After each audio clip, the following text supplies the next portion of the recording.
Good evening, everyone. Welcome to today's Mavis podcast. I am Dr Suvashish, Assistant Professor of Plastic Surgery at AIPS Temporary. And it's today my absolute privilege and honor to host this exciting conversation. Joining me today is none other than a legend in the field of burn care and reconstructive surgery, the very well-known Dr. Rajeev.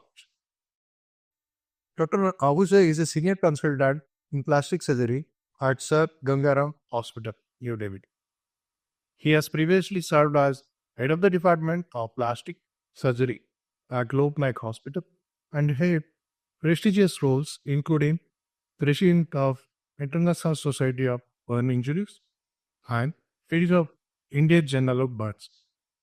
Dr. Ahuja's remarkable career spanned over 4 decades, during which he has been a skilled surgeon, a brilliant teacher, a pioneer in the burn care. Today, we are honored to have him share his vast experience and insights. So, without further ado, let's dive into this exciting discussion about role of dermal tablets in burn care. So, today's article we are going to discuss is a histological and clinical study of dermal tablet that is Matriderm in burn reconstruction. So this was published in Journal of Burn Care and Research, volume 44, number 5. Before discussing further, I wish to emphasize that there is no conflict of interest for the podcast. Now the aim of this study is to characterize the physiological changes of Matriderm during various stages of integration into the wound, right? And to assess how this process differs from other dermal templates. So, as the product brochure describes, it's a single layer dermal template that contains collagen as well as elastin hydroxylase. And this collagen contains 3 types of collagen 1, 3, and 5. And this matrix creates a porous scaffold over which skin grafting can be done. And due to its porous nature, the skin graft can be taken in single steps. So, with this background, I wish to ask Dr. Ahuja, with his remarkable experience in clinical burn care, how do you say dermal tablets have transferred the way burn care or burn being treated today? So thank you, Suvashish, first for this invitation to discuss this article. And before we go on to discuss this article, I just clarify that we are not discussing the value of dermal templates as a whole. We are discussing the histological and clinical value of this study, which is published, and as it relates to the experience that we already have in this field. So, like you said, Matriderm is another addition to the vast array of dermal substitutes which have come in the last 15 years or so. And it's catching up in clinical applications. And as you mentioned, there's really, it's more attractive because it's got collagen and elastin matrix. It's porous, as the company claims. And as the company claims that it can have a 1 millimeter thickness sheet over which a thin skin graft can be applied immediately after the application of the dermal matrix. So I think this makes it very attractive, and we'll have to delve further into the article to assess the value of Matriderm in this setting in which this paper is published. Thank you, Swai. So we know the basic reconstructive ladder, we all know. But nowadays, there are different literature that suggest a modified reconstructive ladder, higher reconstructive ladder, as well as translational reconstructive ladder. So there is a lot of debate around reconstructive ladder. Now, with dermal template now coming to place, in your view, do you think dermal templates fit well into the category of reconstructive ladder, or do they complement of the framework, or is it effectively complementary? So 40, 50 years back, when the concept of a reconstructive ladder was introduced, it was that if you are able to use a skin graft, you should put a skin graft. Otherwise, you put a flat or you put an open flap, then you go to a distant flap and then do a free flap because of the increasing degree of experience and severity of the surgery which is in place. I think a lot of people have published according to their own experience, and they have published literature that this reconstructive ladder or that reconstructive ladder according to the slide which you have prepared. But I don't think thermal templates still fit into any rung of that ladder. I think that thermal templates, they really fit any pattern of reconstructive ladder. For sake of publication, I can also develop a reconstructive ladder of my own experience and publish it. But yes, thermal templates are definitely an addition in the armamentarium of a plastic surgeon. And their indications are evolving, the experience is evolving. We have had a long experience in the world with Integra, and the newer dermal templates have been very recent in last 10 years or so.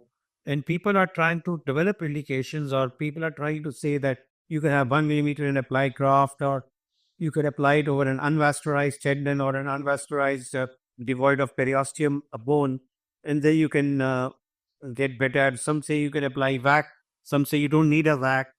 So there are a lot of experience which is going. I still think that it fits into any pattern of reconstructive ladder, but uh, one day a dermal substitute may come which may do fit into it. I'm not commenting on that, but at present, I think you need to use your wisdom where you need to use a dermal template, which type of dermal template you need to use, and why you need to use it. So with that background, so we use dermal template for mostly three things: covering a wound, improve scar quality, sometimes to prevention of adhesion. Sometimes you need a intervention like when you root the tendon, even if you have a coverage. So in one care, we often look at dermal templates having these three primary indications. From your experience in clinical bulk care, do you think what is the most important function that the dermal template tells us? So to see wound cover, of course, if it doesn't cover the wound, then what is the need of a double tech? Skin grafts are also doing the same. It improves the scar quality because obviously because it is adding a layer of dermal thickness into it, or a substitute of dermal which the scaffold which acts and may be acting as a scaffolding for the ingrowth of vascular and fibroblast and granulation tissue, so that it becomes neodermis, which appears to improve the scar quality. It becomes more pinchable. And regarding prevention of adhesion, I don't think that it is exactly gospel truth that it prevents adhesions, because if you are applying a dermal matrix over an exposed tendon or something, and how does it prevent adhesion? Different for some others. So some adhesion will happen. And then the other thing is, how do you go back and operate on that tendon if that tendon is injured? There is no layer. Yeah. So it, I don't think this works. But wound cover, yes, it is. It was designed to be a wound cover. It was designed to improve the scar quality, and such things are acceptable. Yeah. For secondary weaknesses of weak as a body. But in the reconstruction, you can't go. So coming back to this study we're discussing above. So I'm just stating the methodology of this study. So what they have did is they have taken 8 patients, 5 male, 3 female patients, and in this 8 patients they have taken 10 sites where 9 were burn scar, 1 was a acute burn wound, and this patient undergo on this use of dermal template, and they are followed for 12 months.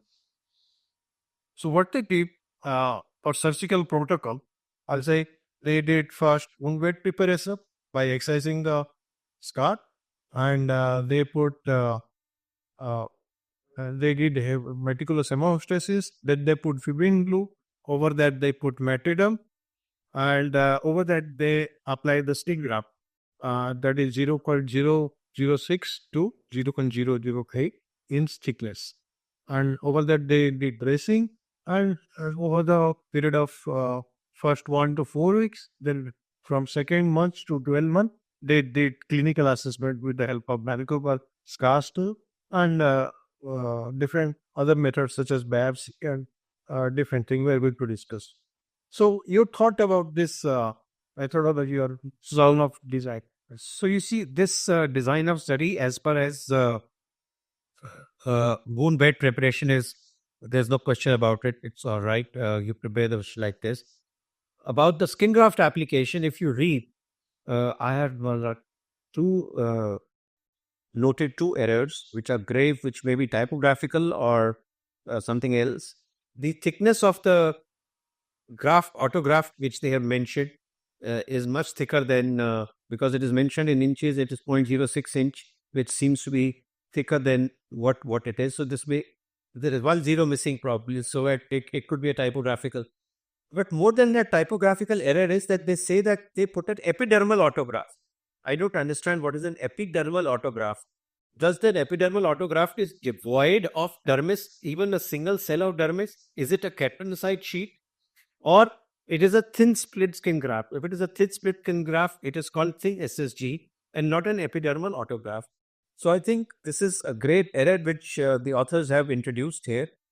The other thing which they have done is that they have applied fibrin glue twice. First for the hemostasis, then they apply Matriderm, then they apply fibrin glue again, and on top of that they apply a thin sheet of SSG, which I think is SSG and not keratinocyte sheet. So is it in their protocol they have used fibrin glue twice to fix the Matriderm? So does that become a standard protocol of Matriderm fixation? Should we question that, or we just accept that this is what just they have done and anybody else could do something else? Because sometimes, as we have experienced ourselves, we may not fix it at all. We may fix it with a bolster, or we may fix it with a vac. So these are the different other ways, but in this they have used fibrin glue twice. So that was my observation. As far I the fixation method differ from surgeon to surgeon. Many people, yeah, because this particular thermal template is very thin and very 1 millimeter is very, yeah.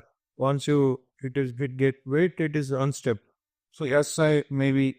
Yeah, but you see, when we have used it, when we have applied it, we also use the thin Matriderm. You apply it dry and let it become wet by the wound exudate and things like that. And then you apply skin graft over it. If it is 1 millimeter, then you can fix it with vac, because that also will fix it properly. Or sometimes if the area permits, as it should have in these contracture releases, if you can do a bolster stitching also, which is adequate fixation with a slab.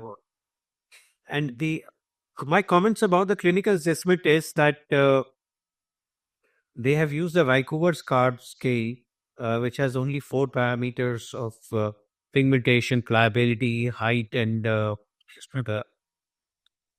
So you think, yeah. So I think they could have used the patient observed SPAR assessment scale, which would have been a little more robust in their assessment. But besides that, I have nothing else to comment on their protocol, which they have done, except these grave typo errors which may have creeped in. And if you are doing a histological study, of course, sponge biopsies you have to take at periodic intervals, and it's fine. I think that's all right. you say, so regarding PIPES protocol, they have taken 3 millimeter punch biopsy under local anesthesia, and that is from 1 centimeter from the border of the wound.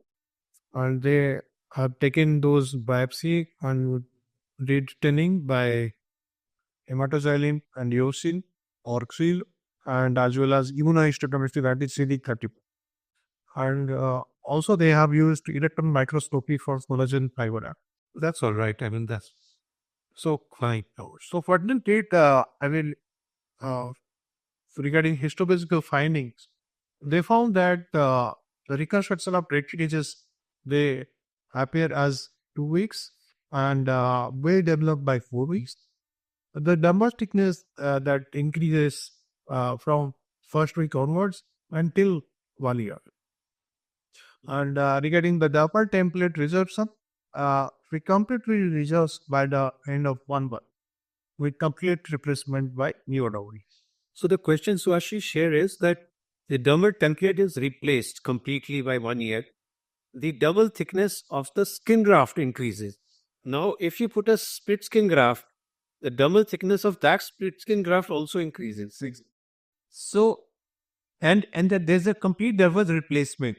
So, what attributes benefit has been attributed to the dermal template in this article? Then, if the skin graft itself will thicken without a dermal template, that the dermal template is disappearing, and dermal template is not getting replaced by any further neodermis which thickens the thickness dermis.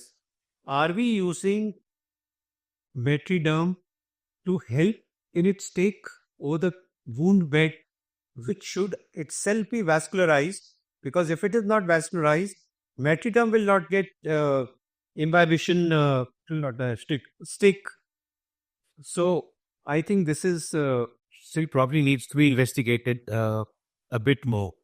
Discuss a little bit about comparing this dermal template with other dermal templates that uh, so see there are a lot of dermal templates. Some are uh, collagen based, some are synthetic like polyurethane, BTM, all those things.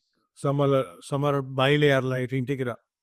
So what is your observation regarding different dermal template in terms of clinical outcome and how will you use it? See, at present, the experience with dermal templates of different kinds, I think it is very, there are not many people who will have vast experience with all the templates. To comment on all the templates, their usefulness in applications with authority. I can tell you from what I have read and used that Integra was the dermal template to use many years back, and it was in vogue. And Integra, by the way, also had a 1 millimeter thickness uh, material on which a skin graft could be applied immediately. And the problem with Integra is that everybody says that it gets infected very fast. You have to be very careful that there is no infection, and if it gets infected, you lose the time and you lose all the money which you have invested into the treatment. And now, because the BTM has been introduced, which is synthetic completely, it is said that BTM survives more in infection, even better than Macriderm, and of course, much better than Integra. It's cheaper also because it is synthetic, and so what I feel is that it is gaining ground, BTM, but at the present, the market capture of Matriderm is much higher in India than of BTM currently. I think time will tell whether both of them will find different applications or they'll have similar applications. If like, I'm not really bothered about as it is mentioned in this article about you release a contraction and then you put Matriderm and then you put a skin graft over top of it. I'm not really bothered about it because you can manage it with a medium thickness skin graft and you can get a very good result. Then probably there's no need to put a Matriderm in such cases which are clinically reported in this study. What I'm more bothered is that if you have a large area of burn and you need to cover, then what do you use? You cannot, of course, use Matriderm in these patients. And you will be able to use BTM in these patients because it will provide. It is again 2 layer. It will provide cover for a while till you are able to generate enough autographs, and then once over 2 weeks time it gets vascularized, the BTM, you remove the top layer and then you put skin graft over it. It resists infection. So from that point of view, BTN seems to have more applicability in acute burns, in raw areas, which are post-traumatic raw areas. If you're not able to put a flap or if you're not able to put a graft for some reason, if you're able to put a graft, you'll of course put a graft. You will not put BTN or you will not put Matriderm if you're able to put a graft. So, but if you are not able to put a graft at the same time immediately, so I think BTM will seem more attractive in this scenario than Ventrido. That's why cost will be. So in itself, there is no standardized indication for different. I mean, it's vary from person to person or surgeon to surgeon. I think you need a vast amount of study of controlled studies with different materials by different surgeons in different parts of the world in different scenarios. That is going to take a lot of time. There is no such controlled study, blinded study, which is happening or has happened, that dramatic claims can be made about any of these products. That is why I said it is not yet in any reconstructive ladder. You may publish any article that it fits here in the reconstructive ladder, but it needs vast amount of research, uh, comparative studies, and blinded study before the product. Will you more clinical level? What really could enhance? At present, it is just limited to one surgeon. If you have used 10 pieces of BTM, you can go up to the stage and say that it behaves like this in this scenario. And that scenario also maybe 10 different scenarios with the same surgeon. It may not be the same scenario. But I mean, this is all what I could say about comparison between Matriderm and Faluka and the others. So what they did in this study, they did a clinic assessment of clinical outcome as well as patient satisfaction. So they found that there is no significant change in the meal score of modified Vancouver scar scale over the 12. And in terms of patient satisfaction, majority reported improved itching, pain, improved appearance, decreased dryness, and pliability through pliability. Some also suggest there is improved sensation as well as daily activity. Also, some suggested. But all patients with difficulty in daily activity recorded in improvement in the post-surgery period. So there is a beautiful table they have added. Slide 19. Yeah, I'd see that table. The thing is that you said there is no change in the Vancouver scar scale, mean scale uh, between the preoperative and the postoperative things. So what does that say? Statistically, there is haven't so anything significant. There were only 10 patients, so I don't know how valid this statement was. They report that P less than 0.05 is taken as significant, but in none of these He was significant. P was significant. So I really don't. I had at the beginning of this commentary, I did say that we separate the histological aspects from the clinical aspects. What they have reported histologically is unquestionably right, and that is the correct way. And that what their findings are absolutely all right. They have done electron microscopy and CD31 staining, which is all good and fine. But the interpretation of the clinical results, I would take with a pinch of salt because just a small case series here. We addressed 8 patients only, and the p value is not significant in any of these results. So, so I would think that if you are using, I mean, their study then itself says that if you are using Mefibel for clinical results, it will show you no results better than they are themselves admitting.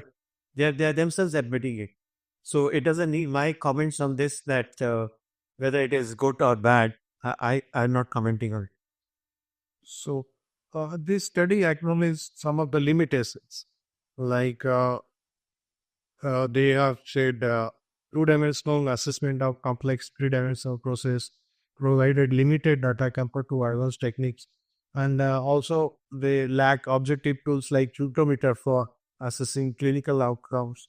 These are the some of the limitations they have. So, in your would say that from a clinical point of view, there is a major limitation that you cannot comment on it. The limitation is that it is not a comparative study, it is not a blinded study. It is so. From I will not give a great score to this study on clinical grounds. There's a control of the Case group, or you're comparing it with something else.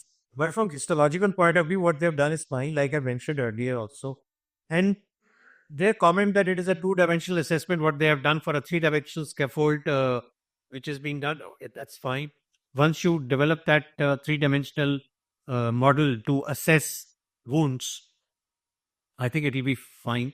And the objective tool like cutometer for assessing clinical outcomes, again, I said the clinical outcomes, even if you had used the cutometer, it would have not given you any good results. You think that cutometer would have given you a significant result in scar improvement than the vast other scales which have been used here? No. It is additive, but it is a position which they could have done, but the conclusions, even after that, my hunches would have been the same. So another thing that counts is there is a little bit heterogeneity. I mean, some of patients are scarred. So one patient is acute burn. Using this is comparable using this kind of methodology. This is what I said, that clinically, this study doesn't have too much of value.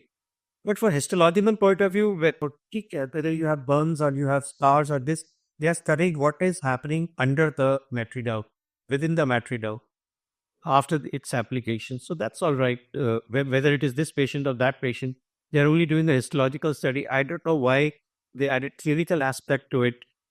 So probably they thought that people will get more interested in the application. And one thing which I have noted in the study is that both of us mentioned that we don't have any conflict in dealing with this study, but they have not mentioned any conflict of interest in their own study. Whether they have any conflict of interest in reporting the results of Matriderm clinical and histological, and whether the patients provided got the Matriderm or the hospital provided or the company provided, that's not mentioned in the study. So, Dr. Also, you have witnessed significant advancement in wound care about the past 4 decades. How do you envision the field developing in the future? And specific innovation changes you anticipate regarding wound care, future sets, I'm asking. So you see, the thing is that uh, if you have burns up to 40, 45, 50% burns, they're all manageable. You have autographs, enough autographs available. You have homograph which you can use as a temporary substitute. And the subcon survival has really gone up in last 3-4 decades. Even in India, it has gone up because you are able to manage. The question comes above 50, 55, 60% burns where the autograph gets limited, where there is a immunological efficiency, where this you may have difficulty in low and middle income countries where the burns are excess, about the accessibility of homographs. And I feel that if you develop double substitutes of any of the kind, either these go up to become better substitutes. Like you remember when Integra was introduced, it was a revolution. Yes. I mean, it just changed everything and everybody started using Integra and everybody was gaga over it. And now because Matriderm has come and BTM has come, the use of Integra has very diminished considerably. So in future, there is really a need for a dermal substitute to be developed. And you develop a dermal substitute. When Integra came, after you remove the silicon layer, you used to put capital south sheet because there was enough dermal thickness already provided by Integra. And he used to put the keratinocyte sheet, epidermal sheet, which was cultured in the. So if you develop a technology in which such a composite structure in a large extent for burns can be placed immediately after excisional surgery. Yeah. So if you can do it immediately by chimney bioprinting or by this similar kind of a technology, that will be a real thing. That will be a changer and noise changing. That is what we are expecting, right? Because your fluid loss and your shock and everything is controllable. Your inhalation injury, if you get resuscitation in time, is controllable and manageable. It's just the area and the exudate loss, the protein loss, the immunological deficiency because of the wound which is there, extensive wound, and because you're not able to excise to that extent because you don't have substitutes or you don't have in the photographs, or you may not have skill banks. I'm not just talking of the developed world. I'm talking of the developing world where the burn injury is almost endemic. Because in those countries, you may get 180% in a month in a unit.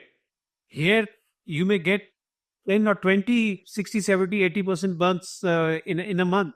It makes a lot of difference. You need so much of ICU care, you need so much of blood, you need so much of nursing staff, and you need so much of substitutes and nutrition, and it makes the life very difficult. So we need cheaper products, and I've said this many times internationally also, that the research on these dermal substitutes, or as 3D printing you are saying, this should happen in the developing world, because what happens in the developing world, it will be cheaper. If it happens in US or it happens in Europe, product is going to be prohibitive. And it is still, even if it is the best Amnivan, that it will not get used in countries like India, because it is so extensive. So what is use of that research which is not translational in lower middle income countries for blood patients? What's the use of that research? Absolute perfect. Thank you so much, sir, for sharing your incredible expertise, invaluable insights with us today in this Labby podcast. And it has been enlightening and truly engaging discussion. And thank you to all our listeners for tuning in. And we hope you find this podcast as exciting and informative. And until next time, stay curious and keep exploring the wonders of medical innovations. Thank you so much. Thank you, Suvashish. Thank you for this. Which will be a